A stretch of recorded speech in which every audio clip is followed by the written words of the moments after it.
प्रायः ये बातें बहुत अच्छी लगती हैं। जब किसी की निंदा होती है ना तो मलिन अंतःकरण बहुत गौर से सुनता है, और जब सत्संग होता है ना तब प्रपंच की याद आती है, भागता है मन संसार में। और जो शतुगुणी भगवत कृपा पात्र होते हैं, जब प्रपंच होता है तब उनका मन भागता है, बिल्कुल नहीं लगता, और जब सत्संग होता है तब एकाग्रता पूर्वक पान करते हैं। इसलिए ये जो दुष्ट जन है, जो कुसंगी जन है, जो दूसरे की निंदा करते हैं, अरे कहां भगवत आनंद की रसानुभूति करने के लिए मानव देह मिला है, और कहां ऐसे गंदे लोगों का संग करके जो दूसरों की अवहेलना, दूसरों की निंदा, पूरा जीवन केवल इसी बात में है। सतमार्ग ग्रहण करो, सच्चाई से चलो, नाम जप करो, विश्व में अपने आप तुम्हारी कीर्ति हो जाएगी। निंदा करने से, अपमान करने से, विरोध करने से तुम्हारा पतन हो जाएगा। समय का इंतजार करो। असत मार्ग में चलते हो दंड मिलेगा, सत मार्ग में चलते हो भगवान मिलेंगे। समय का है, जब तक समय, भगवान ने पांडवों को यही कहा था कि तुम सर्वसमर्थ हो, तुम 12 वर्ष वनवास और 1 वर्ष अज्ञातवास के योग्य नहीं हो, पर मैं तुम्हें सलाह देता हूं, समय है, काट लो। अगर चुप होकर समय काट लिए तो फिर परिणाम में देखना है, सब नष्ट हो जाएंगे अपने आप। समय महाबलवान है। विदुर जी ने भी जिस समय लाक्षागृह में भेजा गया पांडवों को, तो विदुर जी ने कहा मैं जानता हूं तुम सब समर्थ हो, लेकिन मेरी सलाह है इस समय समय तुम्हारे अनुकूल नहीं, गुप्त हो जाओ, कोई जान ही ना पावे कि मरे कि बचे। हम तुम्हें सुरंग के व्यवस्था किए देते हैं, उससे जंगल में निकल जाना, और जब तक समय अनुकूल ना आवे तो कोई जान ना पावे कि तुम जिंदा हो। समय बड़ा बलवान है। ये असत आचरण करने वाले, पापाचरण करने वाले, ये सदैव पतन को प्राप्त होते हैं, पर इनको समय का ज्ञान नहीं है। इसलिए महापुरुष जन कहते हैं ये दुष्ट पुरुषों का संग त्याग दो। अरे कानों से भगवत चर्चा, महामहिमा, महाभागवतों की सुननी है, ये निंदा स्तुति सुननी संसार की। असताम, असत कौन है?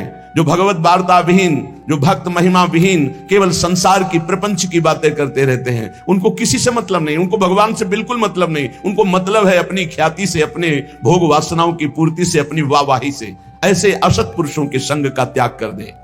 काम, क्रोध और अहंकार की वशीभूत ना हो जाए। ऐसा कभी दोष ना आने पावे कि आप काम से उन्मत्त हो गए, क्रोध से उन्मत्त हो गए, अहंकार से उन्मत्त हो गए, तो फिर ये बलात् आपको नष्ट कर देगा, बलपूर्वक।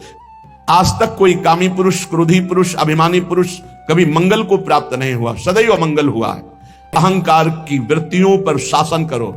शासन वही कर सकता है जो सत्संग सुनता है, जो नाम जप करता है, उसकी बुद्धि पवित्र होती है। पवित्र बुद्धि मन पर शासन करती है, तभी काम, क्रोध और अहंकार मिटता है, विचार के द्वारा मिटता है। परम पवित्र विचारों के द्वारा अहंकार का नाश होता है, कामनाओं का नाश होता है। और क्रोध की स्वयं सत्ता नहीं, क्रोध तो काम से प्रकट होता है। अगर हमारी कामनाएं भगवत मार्ग के अनुकूल हों तो कभी क्रोध आएगा ही नहीं। जब देह भाव की कामनाएं होती तभी क्रोध आता है, जब प्रतिकूलता होती तभी क्रोध आता है। निश्चित ये तुम्हारा नाश कर देंगे। सर्दी, गर्मी, अनुकूलता, प्रतिकूलता, मान, अपमान, जय, पराजय, निंदा, स्तुति, ये द्वंद्व हैं, इनको सहना होगा। यदि आपको अध्यात्म की ऊंचाई पर चढ़ना है तो इनको सहना होगा। भगवान की कृपा से ये भक्तों को मिलते हैं। संसारी पुरुष तो इसी में पिस जाता है, द्वंद्वों में। ये द्वंद्व की चक्की है। लाभ, हानि, जय, पराजय, दुख, सुख, मान, अपमान, निंदा, स्तुति, ये ऐसे माया के पाठ हैं दो, इसमें सब पिसते रहते हैं। तो बोले बचा कौन? तो द्वंदात्मक संसार चक्र जिससे चलता है वो कील है भगवान। जो भगवान की शरण में चला गया उसका बाल बांका भी ये द्वंद्व नहीं कर सकते। श्रीपाद करें, ए भाई, सर्दी, गर्मी, निंदा, स्तुति, मान, अपमान, इनको सहन कर लो। यदि इनको सहन नहीं किए तो नष्ट कर देंगे। ये तुम्हारी भावना भगवत मार्ग में नहीं चल पाएगी। इन द्वंद्वों को सहना सीखो, गर्मी को, सर्दी को, मान को, अपमान को, अनुकूलता को, प्रतिकूलता को। ये जाति, ये पाति, ये कुल धर्म, ये सब अविद्या है, मायाकृत है। अगर भगवत प्राप्ति करनी है तो भगवान के वचन मान लो। सब धर्मों का एक फल है भगवत चरणारविंद की शरणागति, भगवत चरणारविंद का सतत आश्रय चिंतन। नहीं, गोस्वामी जी के सब धर्म कर्म में आग लग जाए जो भगवान से प्रेम न करा दे। बोले ऐसे नाम की गड़गड़ाहट हृदय में गुरु कृपा से गंगा की धारा की तरह अविरल चल पड़ी। राम कृष्ण हरि से बढ़कर कोई मार्ग नहीं। ये तुका का अनुभव, तुकाराम जी कह रहे तुका का अनुभव। न इससे बढ़कर कर्म मार्ग, न संन्यास मार्ग, न तपस्या, न पुरस्चरण, न वेदाध्ययन, न दान, न योग। क्या निरंतर नाम रूपी गंगा चल पड़ी हृदय में। निरंतर नाम सर्वश्रेष्ठ आनंद का मार्ग है। नाम जप, भगवान की भक्ति। तो सब क्यों नहीं करते? क्यों इधर उधर भटक जाते हैं? तो बोले ये कोटि जन्मों के जब पुण्यों की संपत्ति एकत्रित होती है तब ऐसे संतों का मिलन होता है और फिर ऐसे संतों की सेवा उनके अनुगत होने से ये प्रेम लक्षणा भक्ति रूपी गंगा हृदय में जागृत होती। नाम पर विश्वास कर लो, सब कुछ मिल जाएगा। नाम पर विश्वास, सब भगवान के नामों में समान सामर्थ्य है। तुम्हें जो प्रिय लगे खूब नाम जप करो, लेकिन बात बनेगी जो गुरुदेव के मुख से निकला हुआ नाम मिला है। रामकृष्ण हरि जपते थे तो कह रहे जैसे मोट से सिंचाई खेत की, लेकिन जब गुरुदेव ने दिया तो ऐसा लगा जैसे गंगा की धारा ऐसे फूट गई, खेत लबालब भर गया, ऐसे हृदय मेरा आनंद से भर गया। तुकाराम जी कहते हैं जब उपासक प्राणी मात्र में अपने भगवान की भावना करता है और सबको सुख पहुंचाने की, उसी समय उसके हृदय में भगवत प्राप्ति की लालसा जागृत होती है। ध्यान रखना, सबको सुख देने की भावना, सब में भगवत भावना, तो इस भावना के बल से उसके हृदय में भावना जागृत हो जाती है कि मैं भावना तो कर रहा हूं कि सब में प्रभु हैं, लेकिन वो प्रभु कभी मेरे नेत्र गोचर तो हुए नहीं, मैंने देखा तो कब देखूंगा, कब व्याकुलता ऐसी आएगी।